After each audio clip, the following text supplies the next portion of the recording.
सबसे पहले तो आपके माध्यम से मैं सभी को विजयदशमी की हार्दिक शुभकामनाएं प्रेषित करता हूं। तत्पश्चात हमारे हिंदुस्तान जो है वो पुरानी सनातन संस्कृति के लिए जाना जाता है। हमारे पुराने जितने भी त्यौहार हैं, मुझे लगता है कि हमें आगे बढ़ना है, परंतु उन त्योहारों को मनाते हुए अपने इतिहास को, अपने कल्चर को कभी पीछे नहीं छोड़ना चाहिए, उनको हमेशा साथ लेते हुए आगे बढ़ना है। उसी कड़ी में शस्त्र पूजन हमारे यहाँ की संस्कृति में एक बहुत महत्वपूर्ण स्थान रखता है।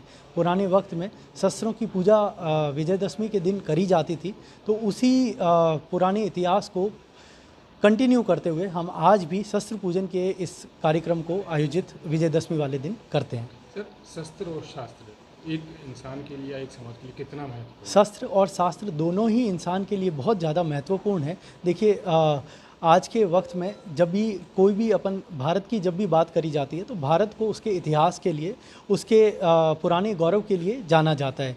आज जब भारत आगे बढ़ रहा है, तो सबसे पहली चीज़ जो हम छोड़ रहे हैं वो हमारे ऐतिहासिक चीज़ों को छोड़ रहे हैं, हमारे कल्चर को छोड़ रहे हैं। हम जिस तरीके से आगे बढ़ रहे हैं, मुझे लगता है कि हमें भारत को आगे तो लेके जाना है, परंतु साथ ही साथ हमें हमारे इतिहास पे हमेशा गर्व करना चाहिए। हमारी जो ऐतिहासिक चीज़ें हैं, जिन्हें देखने के लिए पूरी दीन दुनिया से लोग हिंदुस्तान आते हैं, उन चीज़ों को हमेशा जीवित रखना चाहिए। हमेशा कोशिश ये करनी चाहिए कि आगे भी बढ़ें, परंतु अपने जो भी ऐतिहासिक महत्व की चीज़ें हैं उन्हें नहीं भूलें, हमारा जो कल्चर है उन्हें नहीं भूलें। और जितने भी त्यौहार हैं, विजयदशमी ही नहीं अपितु मैं तो यह कहूँगा कि जितने भी त्यौहार हमारे यहाँ पे पुराने टाइम से मनाए जाते हैं, वो सारे त्यौहार उसी तरीके से जैसे पुराने वक्त में मनाए जाते थे उन्हें हम मनाते रहें, ताकि हम हमारे इतिहास पे भी गर्व कर पाएँ और साथ ही साथ आज जैसे दुनिया आगे बढ़ रही है उस तरह हम आगे भी बढ़ते जाएं। सर, तलवार से शुरू हुआ सफ़र, ठीक है, राफेल के कुमकुम तिलक तक पहुंचा है, तो वो कितना सुखद, वो कितना गौरवान्वित। देखिए, जब बात 11वीं या 12वीं शताब्दी करी जाए तो उस वक्त तलवार का ही महत्व था।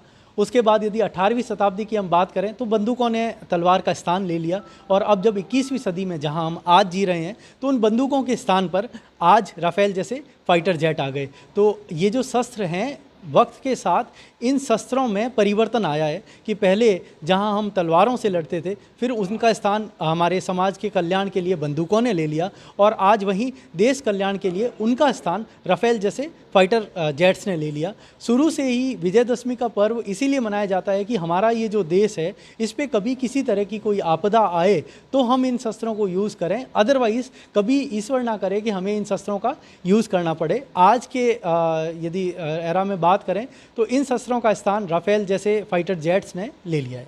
सर, विजयदशमी के इस शस्त्र पूजा के साथ में पथ प्रेरणा यात्रा का जुड़ा हुआ है। केसरिया बाना पहन के हजारों लोग उतरते हैं। ये जो यात्रा है, ये क्या संदेश है? पुराने वक्त में भी दशहरा पे प्रोसेसन निकलता था, दशहरा का जुलूस जिसे हम कहेंगे, तो दशहरा जुलूस पहले भी निकलता था। कुछ वक्त के लिए बंद कर दिया गया, पर जैसा कि मैंने आपसे बताया कि हमें हमेशा अपने जितने भी पुराने त्यौहार हैं उनको उसी हिसाब से मनाना चाहिए जैसे पहले मनाते थे। तो पहले भी मतलब जब 12वीं 13वीं शताब्दी से लेके अपन 20वीं शताब्दी तक की बात करें, तो पहले भी ये पुराना जुलूस, दशहरा जुलूस निकलता था। तो हमने एक कोशिश करी है कि उसे पुनर्जीवित किया जाए और सभी लोग अनुशासित तरीके से केसरिया बाना पहनकर निकलें और अपने आप पे और अपने समाज पे, अपनी संस्कृति पे, अपने देश पे गर्व कर सकें। जो इसमें सम्मिलित होते हैं वो भी अपने आप को गौरवान्वित महसूस करते हैं, साथ ही साथ जो इन्हें बाहर से देखते हैं उन्हें भी बड़ा अच्छा लगता है कि देखिए हम कितने अच्छे कल्चर वाली जगह से आते हैं, जहाँ पे लोग इतने संगठित होके इतने अच्छे तरीके से इस केसरिया बाना को पहनकर इस सनातन संस्कृति के लिए आगे बढ़ रहे हैं।